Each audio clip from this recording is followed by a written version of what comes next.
your host, Christene Marie. Tonight we are talking about a few updates to the show, and frankly, we're going to keep it brief tonight. I am really excited about a few things that we have in the works. Today, I actually spent the day at my sister's house, and we just dove into 2026 planning, and I used a template that a friend of mine created. She calls it 1 year later, and she's an expert in the AI, expert entrepreneur, just absolutely brilliant human. And so I was so excited to use her template, and then also created a couple of prompts for myself. And it was so beneficial to take time today and just really dive in. Like we started at, I think I got to their house at 9, and then we had breakfast and just caught up until 10, and then we dove in, and it was really really effective. So if you don't have a planning session on your calendar for 2026, I would highly recommend it. And it doesn't have to be formal. It was just the three of us, my two sisters and I, and we literally paused, went to the gym, came back. I did my hair, and I had my hair in curlers and worked on 2026 planning. So it doesn't need to be fancy. It doesn't need to be anything ornate or going anywhere, spending a whole bunch of money. It's literally about time. And actually, time is money. So in some ways, this is actually a very expensive day because you're choosing not to spend your time on other things. So when we look at it that way, when we actually look at how we're spending our time and really doing an analysis of, all right, where I spend my time reflects what I honor, who I honor, and also how I spend my time reflects and reveals to me how I think about me. How much time are we actually setting aside for ourselves?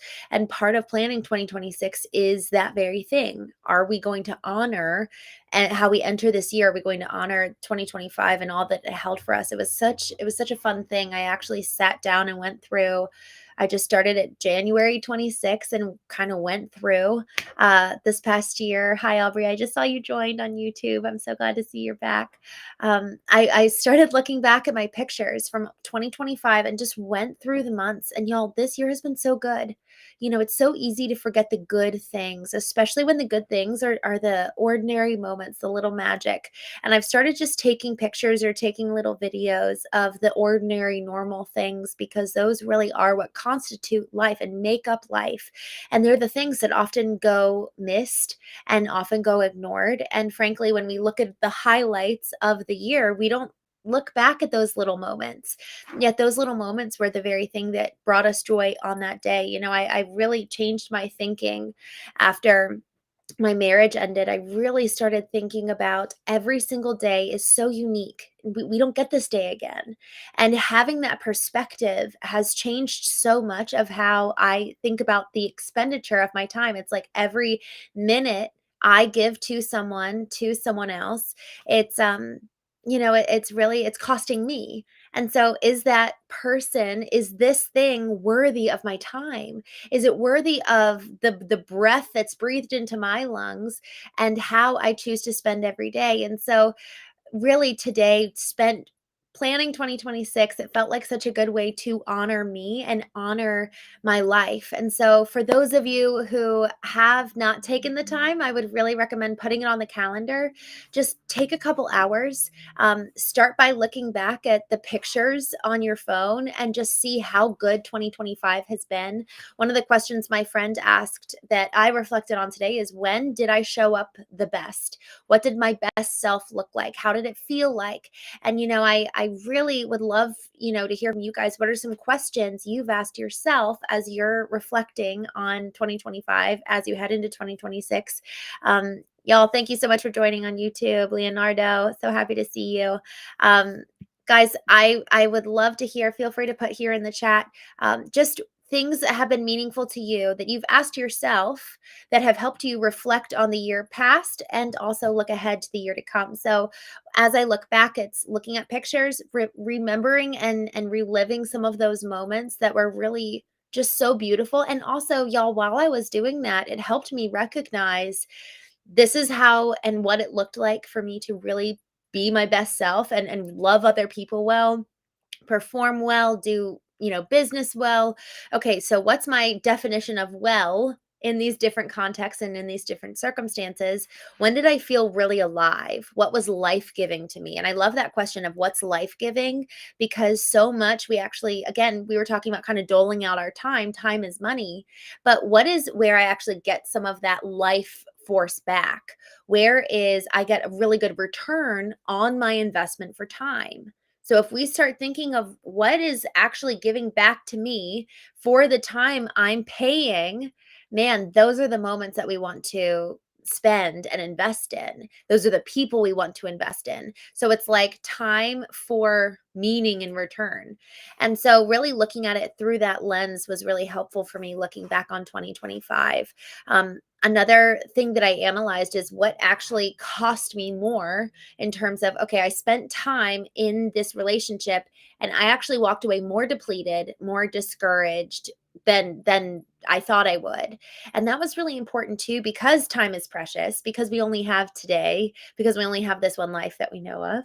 Let me really honor my time, identify where it's well spent, and then also where it feels maybe wasted or not honored. You know, y'all, there's people in our lives who spend time with us and don't honor us. And that's probably not a good place for us to spend our time.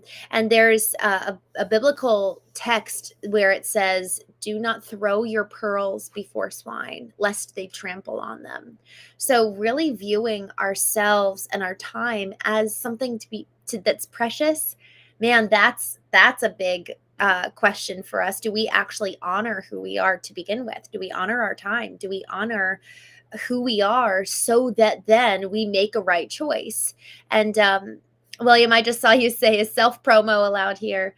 I love just having meaningful conversations. So if you've got something meaningful to offer, please feel free to share that. Y'all, so as we look back, asking those questions, but the way that we needed, the posture that we need to take is, do I actually have regard for the person that I am, the person that God made me to be? Do I have honor over myself and thus my time? And then I'm going to look at how I spend my time really differently. So that's part number one. Part number two is looking ahead.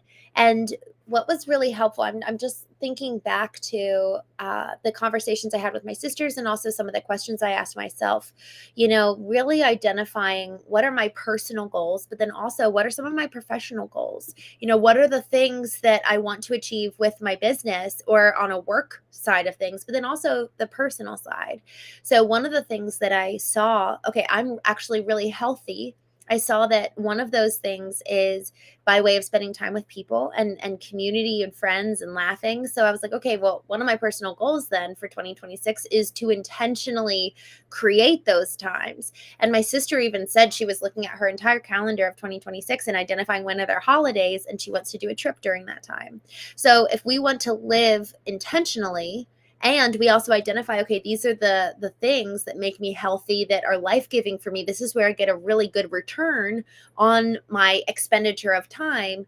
Now let me craft that out and plan ahead so that I'm not living in reaction, living where it's, oh my gosh, next week is a holiday. Next week I have time off, or, oh, there's time that I know I'm going to be with family, but I'm not actually living with intention and planning proactively. So that's one of the things. What are your personal goals based on looking at 2025? What's healthy for you? And then what was life-giving to you? Go ahead and actually plan that out with intention. And, you know, some of the things that's really important for us as we look to the next year is, you know, are we communicating effectively with the people that we love, the areas in our life that we want to change? I was sitting in a room, a conference room one time, and some folks at the front were talking, and they were sharing about how, you know, we really actually need to communicate the change that we want to see in ourselves with other people. Otherwise, we're going to start changing and they're going to start wondering why, because in so many ways we train people how to treat us. So if all of a sudden we start changing and then we start expecting them to treat us differently, that's going to be confusing for them. We're going to start feeling hurt. We're going to feel like our boundaries are being crossed. But if we haven't effectively shared what those new boundaries are, man, that's just a recipe for disaster. So especially as we're heading into the Christmas holiday and we're identifying, you know, over the last year, these things I didn't like them. I didn't like how they engaged with me. Well, it's really important that as we identify what we didn't like, what was a poor expenditure of time, to effectively communicate and share, this is what I want to change, how I want to change it, and why I want to change it. That why is so incredibly important. I actually sat down with a couple of the different objectives and goals for next year and just really asked why. Why am I doing this in the first place? So for my business, I created, I just revisited or created my mission statement. I said how I was going to do it and why I was doing it.